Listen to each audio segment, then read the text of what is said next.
Hi there. Well, in my opinion, after spring season, the season which brings a variety of colors to the nature is monsoon season.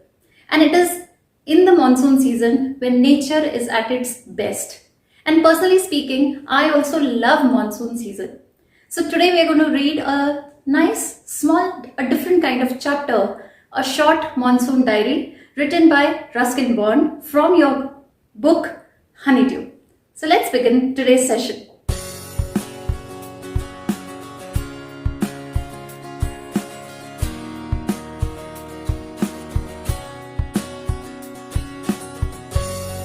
Ruskin Bond, an Indian author and poet, lives in a beautiful place called Landor. Landor is a part of Mussoorie, Himachal Pradesh. Ruskin Bond is known to write poems or short stories on nature because he is fond of nature. So this particular chapter that we're going to read today, a short monsoon diary, is basically an extracts of the diary entries written by Ruskin Bond during the monsoon season. Now in this chapter, he describes the beginning of the monsoon till the end. So there's no particular story in this chapter. It's only the extracts of whatever he has written about his feelings and experiences of the rainy season in Mussoorie Hills. So in today's session, we are going to read and explain the first part of this chapter along with the comprehension questions related to this part. But as usual, before I begin reading and explanation, let me tell you a brief about Ruskin Bond.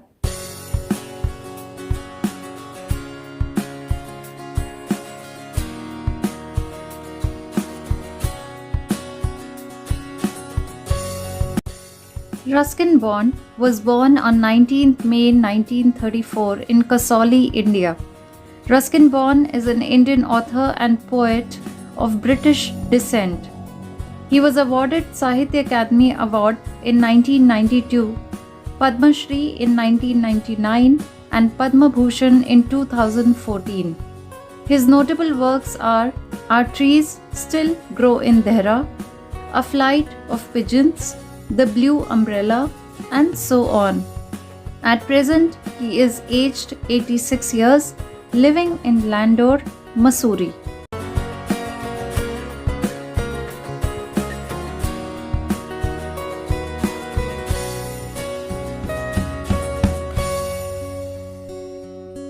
Here are a few extracts from Ruskin Bond's diary in which he portrays the silent miracles of nature and life's little joys and regrets.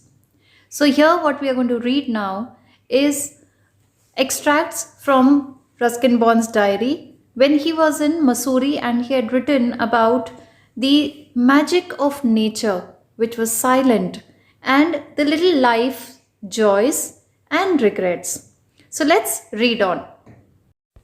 June 24th, the first day of monsoon mist. Mist means fog. And it's strange how all the birds fall silent as the mist comes climbing up the hill. Perhaps that's what makes the mist so melancholy. Melancholy means very sad. And here the mist is called sad or melancholy because it makes people feel sad. Not only does it conceal the hills, conceal means hide. It blankets them in silence too. Blankets means covers. Only an hour ago, the trees were ringing with birdsong, and now the forest is deathly still. Deathly still means extremely silent, as though it were midnight. Through the mist, Biju is calling to his sister. I can hear him running about on the hillside, but I cannot see him. June 24th was the first day of monsoon fog. Because of the arrival of monsoon, there was fog everywhere. And due to the fog, all the birds had fallen silent. The fog started to climb up the hill. And as the fog enveloped all the hills or surrounded the hills, the environment became very sad. It not only hid the hills, but it also covered all the atmosphere in silence. And just about an hour ago, The birds were singing the song on the trees, and now the forest was completely silent, as if it was midnight. A boy named Biju was calling to his sister. Though the author could not see him because of the fog, but he could hear him running on the hillside. June 25th. Some genuine early monsoon rain, warm and humid, and not that cold high altitude stuff we've been having all year. The plants seem to know it too, and the first cobra lily rears its head. Rears means the backside of it. From the ferns, a fern is a flowerless plant with feathery green leaves. As I walk up to the bank and post office, the mist affords a certain privacy. Affords means manages to have. A schoolboy asked me to describe the hill station and valley in one sentence, and all I could say was a paradise that might have been.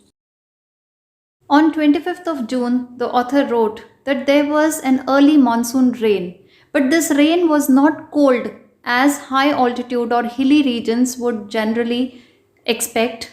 This rain was very warm and it was humid because the moisture content in the air had increased. The plants also knew that it was time for them to bloom. So there was this first cobra lily. It's a kind of a flower which had come out from the ferns. A fern is a flowerless plant which has very thin leaves, green leaves. And as the author walked up to the bank in the post office, he observed all these changes in the nature. Because of the fog, there was a privacy. Because privacy means there was no one around. Everything was very lonely and secluded. Once, a schoolboy had asked the author to describe the hill station and the valley in just one sentence. And at that time, the author replied to him that a hill station is a paradise that might have been. Now, this line suggests that whenever there is monsoon season, the hilly region becomes so green and lush that it actually looks like a paradise. But it cannot be compared with the actual paradise also. Therefore, the beauty of a hilly region can only be appreciated when it is monsoon season or rainy season. June 27th. The rains have heralded the arrival. Heralded means announced or brought the news of the arrival of some seasonal visitors like a leopard and several thousand leeches. Now, leech is a worm which sucks the blood out of the body. Yesterday afternoon, the leopard lifted a dog from near the servants' quarter below the school. In the evening, it attacked one of Biju's cows but fled at the approach of Biju's mother, who came screaming imprecations. Screaming means shouting and imprecations means curses. As for the leeches, I shall soon get used to a little bloodletting every day. Bloodletting means losing blood. Now, decades ago, leeches were used to remove blood from a patient's body. For June 27th, the author writes that because of the beginning of the rain, there were many animals which also arrived. So it was as if the rain had announced the arrivals of a leopard and several thousand leeches. Now, leeches are worms which suck the blood out of human body.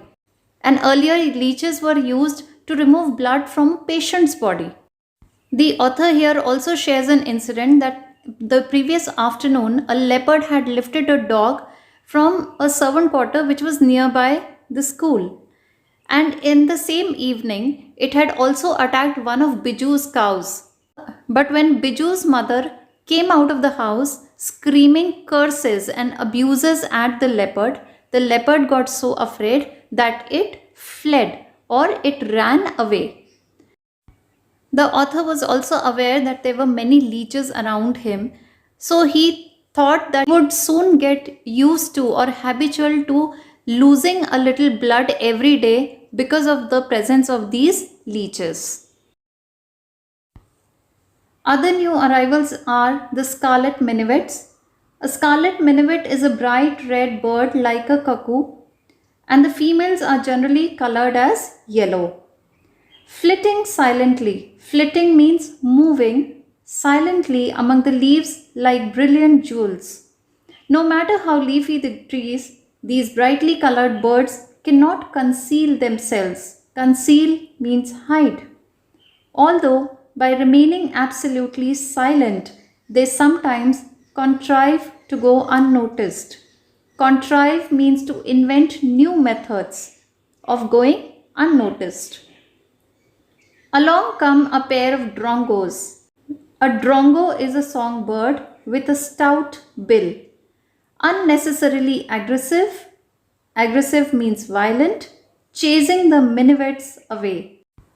A tree creeper moves rapidly up the trunk of the oak tree. Oak tree is a kind of tree which is very large, snapping up insects all the way. Snapping up means taking up or consuming.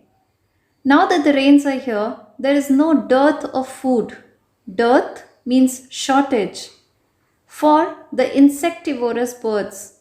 Insectivorous means insect eaters. In these two paragraphs, the author expresses that how the birds also adapt themselves to the new monsoon nature. And he says that besides the leopard and the leeches, the other new birds which one could see were scarlet minivets, which are red colored small birds like cuckoo, and the female of these birds are yellow in color. They are moving around silently among the leaves like brilliant jewels. Now, like brilliant jewels is a simile where the author is drawing a comparison between red, bright red jewels or gems and the scarlet minivets. When these scarlet minivets were sitting on the trees, they looked as if the tree had jewels on it. And no matter how densely the tree was covered with green leaves, these bright colored birds could still not hide themselves behind the trees. But they remained silent as if they were devising new techniques of not being noticed or not getting into picture.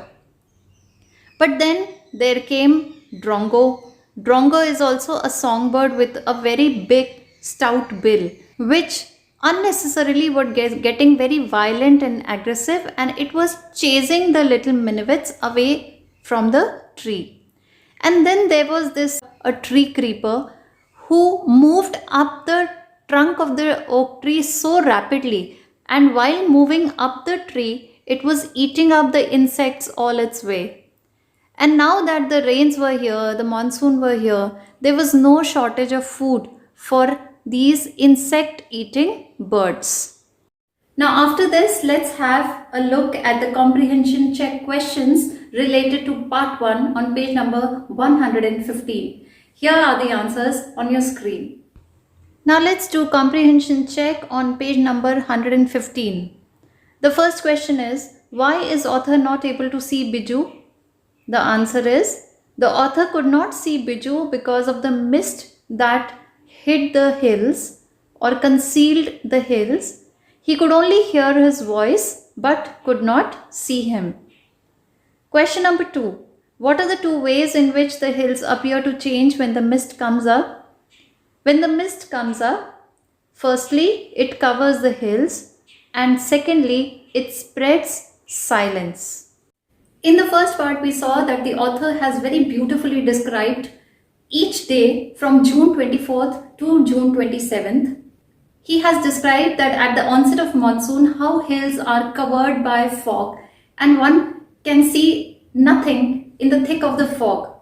And because of this surrounding fog, everything falls silent. The birds stop chirping. The environment becomes dull. People go into their quiet and cozy places inside their houses. But when the rain starts, the nature completely shifts from discolored picture to a colorful green lush filled with various flowers and birds. So this part of the chapter has told us about how nature shifts from pre-monsoon stage to the actual monsoon stage. In the next part, we will see what changes did the author find when the monsoon begins to end. So this is where I complete my today's session. Wait for my next video on part 2 of this session, where we're going to read and explain part 2 and do the question answers and textbook exercises in the same part. That's all. Have a nice time, be happy and take good care of yourself. Bye.